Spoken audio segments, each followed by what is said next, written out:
Rimuru and Iruma's Adventures in the Netherworld by MU1622. Found on Wattpad, fanfiction.net, and Archive of Our Own. Chapter 34.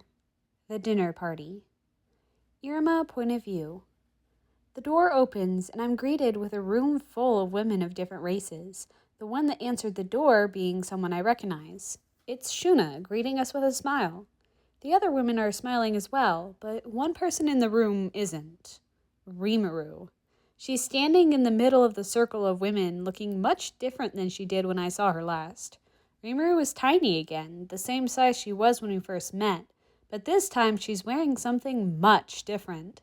She's dressed like a doll. That's the only way to describe the frilly clothing she's wearing. It's too exaggerated to be something that you'd actually have a person wear unless they were being entered into some kind of beauty pageant for little girls. Rimuru's standing there stiffly with her small arms pinned to her sides and her hands balled into fists. She's looking down and to the side, probably trying to avoid looking me and Benimaru in the eyes. Her brows are furrowed and her cheeks pink from embarrassment, while her lips are formed into a small frown. I hear Benimaru stifle a chuckle at the sight before addressing his sister, who's still standing directly in front of us. "I see you still haven't lost your touch, Shuna," Benimaru quips amusedly, still peering at Rimuru over Shuna's shoulder while wearing a sly grin. Shuna just nods before speaking up. "Are you here to take Lord Rimuru somewhere?" Shuna asks, ascertaining his reason for being here. "Yes, it's almost time for the feast celebrating his temporary return to Tempest. I came here with his guests to bring both of them to the banquet hall." "Oh, is it already time for that, brother?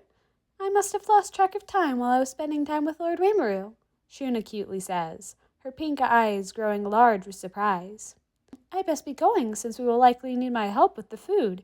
I'll see you at the feast, brother, Lord Rimuru, and, of course, his guest," she says with a deep, respectful bow. She glances back at Rimuru one more time, seemingly sad to be leaving him, before leaving the room along with the other women. It's a stark contrast from the commanding air she had about her when coercing Rimuru to leave with her earlier. I'd say dichotomy is scarier than the one I've witnessed with Rimuru, but that's hard to say since I haven't spent much time around Shuna. Rimuru then hesitantly looks up, finally making eye contact with me, wincing as if expecting me to judge them based on their current appearance. Part of me wants to say something to get back at Rimuru for all the times she teased me, but I bite my tongue. I know full well that any more humiliation would be nothing short of bullying. It'd be cruel for me to make fun of her right now when she's clearly already mortified by this situation. Plus, I know Rimuru would get back at me in turn later, so yeah, it's probably best for me to keep my mouth shut. Even though I don't plan on making a scene, it seems like Benimaru might have a different idea. He steps forward, leaving me near the doorway, and approaches Rimuru. She turns her gaze to him, looking like she's bracing herself for some teasing. Benimaru then pats Rimuru on the head, ruffling her hair a little in the process, causing Rimuru to scowl and shove his hand away from her head irritatedly. Shuna really does have the perfect taste when it comes to dressing you, my lord," Benimaru says, somewhat sarcastically, getting a kick out of Rimuru's reaction while looking down at her with a smirk. "Shut up!" Rimuru grumbles in response to Benimaru's comment while punching him lightly in the leg, causing him to chuckle slightly. Rimuru then looks at me again, seemingly trying to read my expression. Under her discerning gaze, I turn my head to the side, trying my hardest to hide the smile that threatens to creep across my lips. The way Rimuru looks right now is pretty funny, but I don't want to upset her further by saying anything. Benimaru's done enough, I think. Seemingly seeing through my feeble attempt to hide my amusement, Rimuru rolled her eyes at me. "If you think this is funny, you should just laugh already. I won't get mad at you, I promise." The laughter I've been holding in the last few minutes bursts out as soon as Rimuru gave me permission. Rimuru doesn't look too happy about my reaction, but doesn't say anything. Once I get it out of my system, Rimuru speaks up again.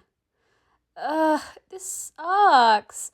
And I still have to eat Shion's cooking later, too," Rimuru complains while wearing a defeated expression. Benimaru gives a slight smirk, one that's much more subtle than the other ones I've seen him make. Rimuru doesn't seem to have noticed, though. That's rough, buddy, Benimaru says, giving Rimuru another head pat. I can't tell if he's actually acting sympathetically or teasing Rimuru further. The smirk I noticed makes me lean towards the latter option. I watch Rimuru's eye twitch in irritation before reacting to Benimaru's touch. Seriously, Benny? Stop doing that! Rimuru protests, half laughingly, shoving Benimaru's hand away again and causing Benimaru to laugh even more. Then, Rimuru suddenly melts into slime and reforms into human shape, now wearing the same casual outfit from before and back in her 12-year-old size. I can tell that Rimuru is feeling relieved to be out of that outfit. I know I would be if I were in her situation. I still remember the Demdol concert, and I surely felt better after getting out of that stupid dress. Rimuru then reaches out and messes up Benimaru's hair to get revenge for him doing the same to her, now that she's tall enough to reach. Both of them laugh before calming down and getting a little more serious. Based on the dynamic I've seen, I can believe that these two are true friends, close ones at that. Benimaru talked about not being able to act casually in public, but it seems like since it's just the three of us, the true colors of his friendship with Rimuru are shining through. All right, let's just teleport there to save some time. Even though we'll probably get there a bit early, I think it'll be easier than walking there, Rimuru says while gesturing for me to step closer. Benimaru grins in agreement, also stepping slightly closer to Rimuru. I obey and soon feel the same situation of being pulled somewhere like before.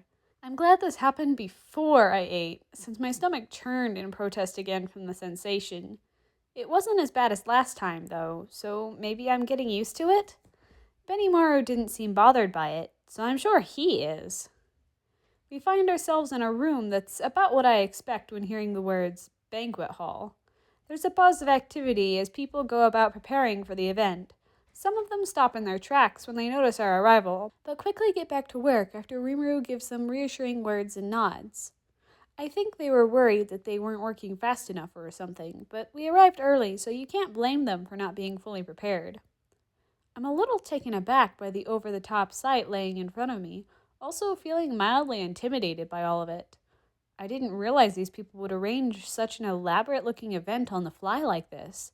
It's not formal, but it's definitely a bit much, in my opinion. Don't worry, I made sure to urge my people to keep this dinner somewhat small. It'll mostly just be the people you've already met, along with a few others. Nothing too big. We're keeping it fairly casual, too, since that's how I prefer to do things when there aren't any people from other countries around, Rimuru says, reassuringly, after noticing the nervousness in my expression as I gawked at the room. Rimuru calls this small? Small isn't a word I would use to describe what I'm seeing. I can't even imagine the kinds of celebrations they've had in the past if something like this is considered small in comparison. I'm not used to big events or anything, though, so maybe my perspective is a little skewed. I have to remember, Rimuru is an important figure here, a type of celebrity with lots of power and influence, so it makes sense that large events would be something normal for her to attend. It's hard to keep that in mind, since I've been with Rimuru for the last few months in a place completely separate from her reputation and responsibilities. I see Rimuru as a normal person, at least for the most part, so thinking of her as a person with high social status is a little difficult for me. Rimuru point of view. I'm glad to have escaped Shuna's grasp, but things definitely didn't go quite to plan. I'm not thrilled that Iruma saw me in that state, especially since he was with Benimaru, but it's all over with now. I was honestly surprised that Iruma didn't say much when he saw me in that dress, but I'm not upset that he kept his mouth shut. Maybe he really took that warning not to say something that could be construed as offensive to me while he's here to heart. He can be very cautious in certain situations, so I guess that's the reason he didn't make fun of me. Benimaru didn't hold back, though, making me look like a fool. That man's super capable, but damn does he have a mean streak to his sense of humor. I wonder where he got it. I get the feeling that Ciel was about to say something snarky. Don't you dare say he got it from me, Ciel. I never said anything along those lines, Master. Ciel is playing innocent, but I'm sure she was holding back, saying exactly that. But I cannot deny the possibility of that being the case. And there it is. I can't exactly deny it either, though, since I've picked up some bad habits from him as well, along with some of the other Tempestians I'm close with. For one, I've gained a taste for fighting that I didn't start out with, having been a human living in a peaceful Japan in my past life. Although I'm not completely sure if that comes from my monstrous physiology or the influence of my friends. I actually have some self-restraint, though, unlike some of the battle-hungry maniacs that serve under me, so it's not too much of a problem. It doesn't tend to cloud my judgment, for one, so it's not a change I let bother me. But now I get to enjoy a decent meal. I didn't ask what was made for tonight, kinda wanting it to be a surprise. But with me having been gone for a while, it will likely involve some of my favorite foods. That's what normally happens when parties like this are thrown without me specifically asking for certain foods, and I don't see how this specific instance would end up any different. The chefs are always eager to please me, just like most of the people around here, often wanting to personally witness my reaction to their dishes when it's appropriate for them to do so. After teleporting to the banquet hall, I notice that Iruma has the deer in the headlights expression on his face, seemingly overwhelmed by all the activity around us, so I give him a reassuring pat on the back to ease his nerves a little. I make my way over to the seat I'm almost always assigned when attending these things like this, and sit down with Iruma right next to me and Benimaru on my other side. The boy awkwardly seats himself at the table, not looking too comfortable with the situation, but I also see a glint of excitement in his eyes. I know Iruma loves to eat, so I'm sure he'll enjoy whatever ends up on our plates. Author's note: I'm horrible at describing food, so don't expect me to get very specific. Just as I predicted, the spread was impressive, Japanese-inspired, and delicious as always. Iruma sure seems to be enjoying himself, piling large amounts of practically everything on his plate and shoveling it down with gusto. He barely spoke, his mouth being almost constantly full of food. I'm sure his nervousness also contributed to his quietness, but either way, I can tell that he's loving the food. I decide that having a little drink wouldn't do any harm, especially since it's been a few months since I had even a drop of alcohol in my system. Using that trick Luminous taught me a while back, I turned down my poison resistance so I can fully enjoy the experience. Master, are you sure that is a good idea? What about... Don't worry, Ciel. I won't get too intoxicated around Iruma. I can be a responsible adult, I promise. That's not what I am taught. Seriously, Ciel. Just let me enjoy myself, all right? Ciel hates it when I get drunk, and here she is again, being a total party pooper. I know my limits, and I won't go past them. I've learned that the hard way in the past. Getting a little buzzed won't do me any harm. Iruma, point of view. The table I'm sitting at quickly fills with people. Some of them I easily recognize from earlier today, among others I don't. After everyone is seated, the food is brought out, and I recognize many of the foods since they're clearly Japanese, or at least inspired by the real thing. It's been a good amount of time since I've had anything like this, having been in the Netherworld, even if Grandpa tried to replicate some of these recipes based on my descriptions. I ended up trying many different things, enjoying all of them. They were all mouth-wateringly delicious, and I ended up eating a massive amount. Rimuru did much of the same, but she also drank something while eating. Just by the smell, I can tell it's alcohol, and based on her behavior and flushed cheeks, Rimuru's definitely gotten a bit drunk throughout the meal. Now that everyone's done eating, the couple of dozen attendees are standing around the room chatting, some of them still drinking. Rimuru is chatting with Benimaru, Gabiru, and Veldora. Veldora seems to have recovered from his injuries in the short amount of time since I last saw him. Veldora is talking the loudest out of the group, but Rimuru isn't far behind him in volume. Due to being intoxicated, I think. She's talking much louder than normal and has a slight slurring to her words. Benimaru and the others around her seem to be egging her into drinking more than she initially intended, which makes me a little worried. Rimuru, I'm not trying to be rude, but should you be drinking that much? I timidly ask as Rimuru takes another swig out of her freshly filled glass. I don't know much about drinking, being too young to do it myself, but I'm getting the feeling that Rimuru needs to slow down. You sound just like Ciel. She never wants me to have any fun, Rimuru says, while laughing more than she should be, her words slightly slurred from drunkenness. I'm fine, kid. I know when to stop. Yeah, Lord Rimuru knows what he's doing. You don't need to worry about him, Iruma. Benimaru responds, also sounding a little intoxicated. In response to Benimaru's encouragement, Rimuru goes to take another swig of her drink, but before the cup reaches her lips, something goes wrong. I watch the skin on her hands that's holding the cup turn bluish, and the fingers themselves lose form, reverting to slime. This causes the glass to slip out and crash to the floor, sending glass shards in every direction and spilling its contents. Whoops! Rimuru says, once again laughing more than she probably should be in this situation. Benimaru, Gabiru, and Veldora join Rimuru in the laughter, not taking the accident at all seriously. Her hand almost immediately returned back to human form, but it's definitely concerning that Rimuru just lost control of her body for a moment. Some of the staff members immediately come over to help clean up the mess, but they're not the only people spurred into action by this accident. Shuna, who's standing just a short distance away, scowls in disapproval before coming over. Before she reaches them, Rimuru gestures to one of the nearby servers to bring her another drink to replace the one that spilled. But before Rimuru can grab the glass from the server's hand, Shuna beats them to it.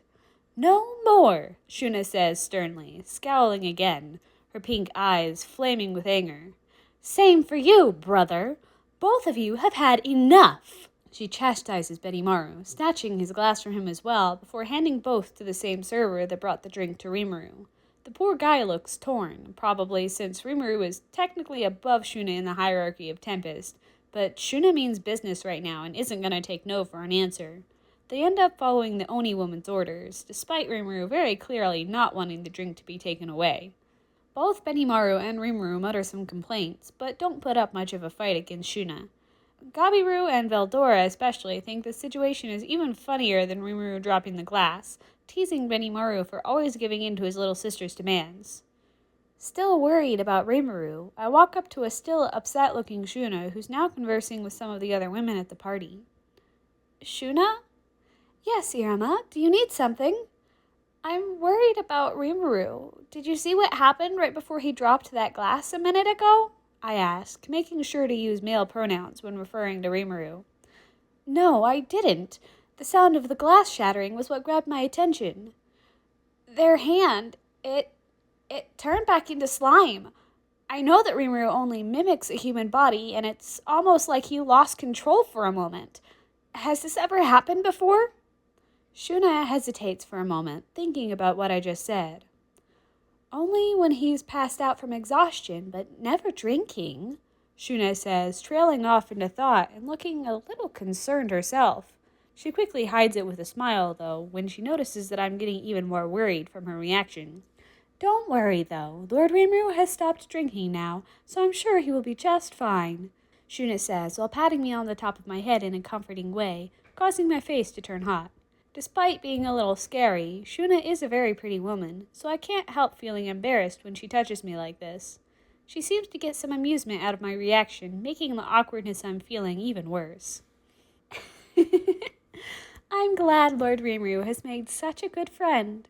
You are a nice boy, Iruma. Try to keep our beloved leader out of trouble when you two return from his visit here, Shuna says sweetly before turning her attention back to the conversation I interrupted. The party continues, with me mostly wandering around aimlessly, trying to occupy my time. I don't know anyone except for Rimuru very well, and I don't want to be rude by butting in anyone's conversations. Rimuru has kept busy the entire time, even singing karaoke with their buddies. I think it was Gabiru's idea, based on the amount of enthusiasm he showed while singing. He even had 3 other dragon newts with him acting as backup singers, putting on quite a show for everyone attending the party. Late to the event, Diablo shows up with Grandpa in tow, but I'm thrown off by the state he's in. Grandpa's injured, much in the same way Veldora was earlier. Grandpa! I call out to him, happy to see him again, but also concerned. He embraces me. Did you have fun today, my sweet little nugget of a grandson? He asks warmly. Yes, I did, but why are you hurt? Oh, I decided to get a little exercise in that wonderful labyrinth this Tempest place has. Diablo here showed me it, and it's quite the thrilling attraction. I haven't flexed my fighting prowess in a long time, so it was nice to go all out once again. Diablo has a large, evil-looking grin on his face that tells me he enjoyed himself as well. I remember how those two demon girls went there earlier to fight, so I guess that's the point of it? It's kind of weird to have a whole big maze thing just for sparring matches.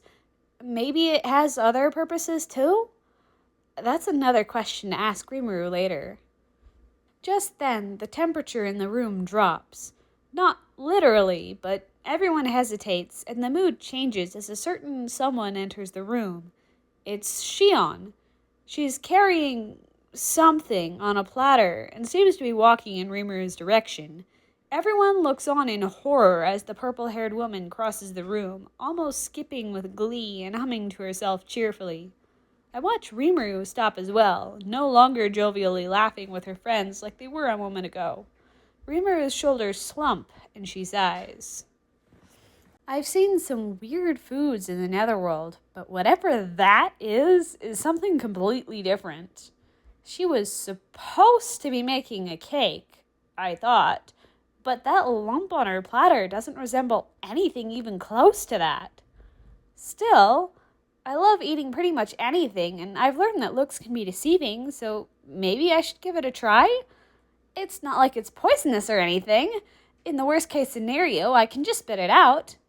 Rimuru makes her way back to her spot at the table, Shion following closely behind. Once Rimuru's seated, Shion plops the platter right in front of her.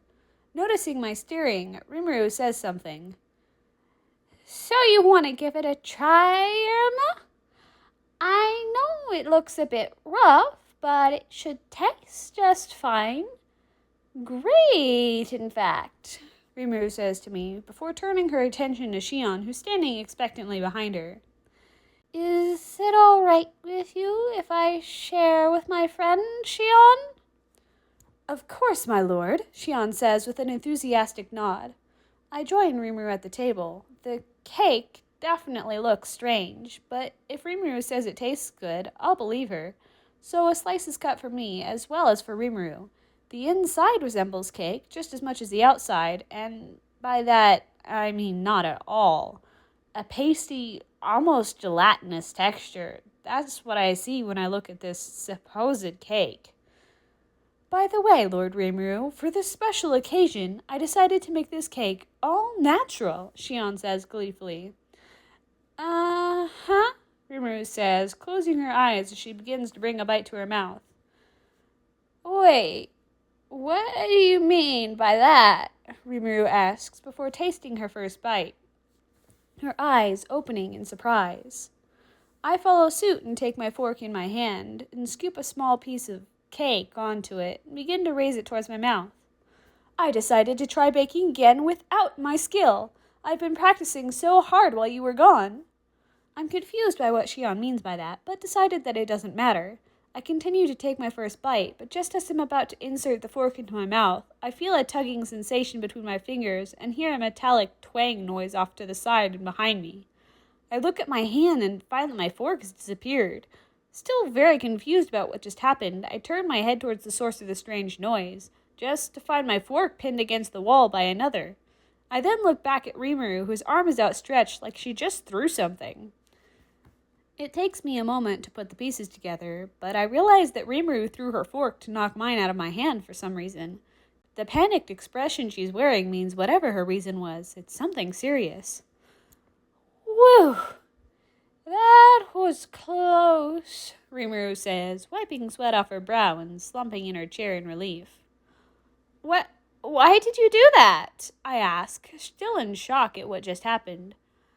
You don't need to know. Just don't eat the cake, all right? It's for the best. Trust me, Rimuru says, while pulling the plate in front of me away. I'll handle this, Rimuru says shakily, wearing a forced smile as she, much more hesitantly this time, brings a forkful of cake to her mouth. I'm not sure where she got another fork from, but whatever. Shion is still standing nearby, expectantly, a large, innocent-looking smile peeling across her face as she watches Rimuru try the dish. Rimuru gulps nervously before inserting the bite into her mouth, and I watch her grimace as soon as it's inside. Then Rimuru's face turns 2 shades of purple and she begins to wobble in her chair. I notice multiple parts of her body begin to melt, much like earlier, and her fork clatters to the table below. I've watched Rimuru transform before a couple of times, but this time is different, looking more like a wax statue melting in the sun than the quick, smooth process that normally happens. Once she reaches a certain point, Rimuru sways to the side and falls out of her chair. Oh, shit. Rimuru mumbles as she passes out, going full slime mode by the time she hits the floor. Rimuru point of view. After the near disaster of Iruma almost eating Shion's cooking without using her master chef skill, I'm now tasked with eating it myself. I'm glad I'm still a little drunk, since that will dull the experience. I haven't eaten Shion's unmodified cooking in quite a while, and I'm not exactly thrilled to do so. Who the hell gave her that horrible idea anyway? She's got an amazing skill gifted by my evolution into True Demon Lord, so why is she reverting back to her old ways again? It doesn't make sense, so someone must have told her to do this. That's the only reasonable explanation. So I brace myself for the horrifying experience I'm about to endure, bringing the forkful of death close to my lips. I gulp before placing it into my mouth, hoping it isn't as bad as I expect. As soon as it makes contact with my taste buds, I experience instant regret. It's so bad that I can't even describe it in words. I can't even fully comprehend the experience before my vision begins to blur and my grasp on human mimic slips. I drop my fork for one and start to lose my balance. What's happening, Seal? Your poison resistance was still repressed by your effort to become intoxicated, Master. I tried to warn you of this potential consequence earlier, but you did not listen. Please, just turn it back on, all right? I'm sorry. Activating emergency measures. Partially successful. Sleep mode will be engaged for 1 hour to fully recover. Ciel, I know you can do better than... I can't seem to come up with the words, even within my thoughts, with how fogged my mind feels. Oh, shit, I say out loud as I feel myself begin to plummet to the floor. The last thing I see before slipping into unconsciousness is Iruma's worried face looking down on me. And that concludes Rimuru and Iruma's Adventures in the Netherworld, Chapter 34. I hope you all enjoyed, my lovelies. Sorry about the drunk accented people. I think that I ended up giving them a bit of a southern accent in the beginning. I've never really been drunk at all before. I don't like alcohol, and I've never really been around anyone who's been drunk before, so I don't really know what it's supposed to sound like. I just did my best to imitate kind of what I sound like when I'm really tired, which is the closest to being intoxicated I've ever been. And my accent tends to slip out when I'm tired. But yeah, I hope you all enjoyed, and I'll see you next week. Bye, my lovelies.